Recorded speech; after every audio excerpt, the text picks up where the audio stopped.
Penanganan pasca bencana banjir bandang dan tanah longsor di Provinsi Aceh, termasuk Kabupaten Aceh Tamiang, terus dipercepat. Pada pekan keempat, pemerintah menyiapkan rencana pembangunan hunian tetap sebagai salah satu kebutuhan mendesak warga terdampak. Untuk informasi selengkapnya, berikut laporan jurnalis Metro TV, Tia Iskandar, dan juru kamera Dani Wijayanto untuk Anda.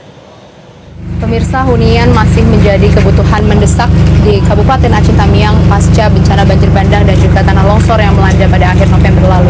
Hingga kini percepatan dan pemulihan ini masih terus dilakukan oleh pemerintah, dan kemarin dari Menteri Dalam Negeri Tito Karnavian ini juga sudah mengunjungi Kabupaten Aceh Tamiang dan menegaskan bahwa realisasi dari groundbreaking percepatan hunian tetap ini akan segera dilakukan.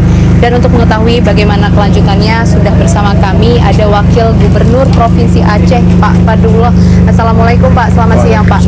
Ya, Pak, bisa diceritakan Pak terkait dengan progres groundbreaking hunian tetap yang ada di Provinsi Aceh, khususnya di Kabupaten Aceh Tamiang ini seperti apa Pak? Ya, kemarin Pak Menteri Dalam Negeri kunjungan kerjanya ke Provinsi Aceh, tepatnya di Kabupaten Aceh Tamiang dan Kabupaten Aceh Timur. Ada dua tempat. Kami setelah di Aceh Tamiang, kemudian kami ke Lokop. Lokop itu di Aceh Timur. Jadi Pak Mendagri menegaskan kembali, pertama seluruh rumah yang rusak ringan itu segera oleh kepala daerah tingkat kabupaten memberikan data kepada pemerintah Aceh, dan kemudian kami meneruskan kepada pemerintah pusat supaya bisa mendapatkan dana kepada mereka yang rusak ringan. Kemudian begitu juga dengan data rusak sedang dan yang rumahnya rusak parah dan hilang, semua itu. Ini yang paling cepat tanggal 29 besok atau tanggal 30 peletakan batu pertama itu khusus bantuan dari Buddha Suci ada 1.000. 1.000 itu titiknya Aceh Utara 500 dan di Aceh Tamiang 500. Sedangkan dari pemerintah akan terus berlanjut berikut itu. Kami juga telah menyampaikan kepada pemerintah Aceh Tamiang dan pemerintah lain. Pertama, khususnya di Aceh Tamiang ini pengungsinya kan lumayan banyak.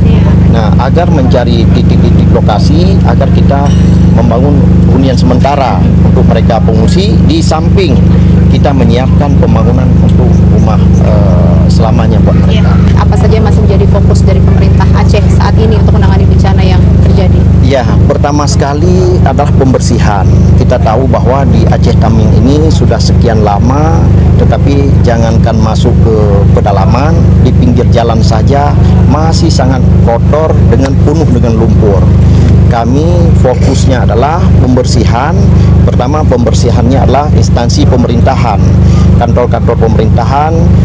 Yang sangat diutamakan adalah puskesmas, kesehatan,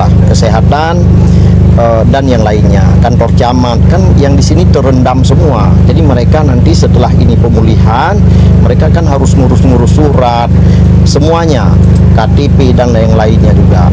Nah, artinya ini kita fokus pada tahap sekarang pembersihan. Kalau masalah sembako, masalah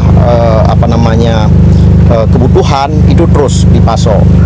Terima kasih Pak atas waktunya. Selamat kembali melanjutkan aktivitas, dan kami berharap kondisi ini dapat segera pulih ya Pak.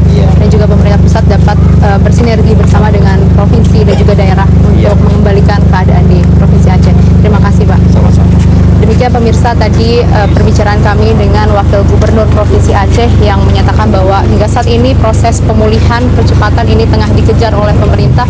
Memang masih terdapat sejumlah hal yang harus dikebut dan juga diperbaiki, namun dipastikan hal ini akan segera direalisasikan dengan koordinasi yang baik oleh pemerintah pusat menuju pemerintah provinsi maupun daerah. Dari Aceh Tamiang, Tia Iskandar, Dani Wijayanto, Metro TV. Jelajahi cara baru mendapatkan informasi. Download Metro TV Extend sekarang.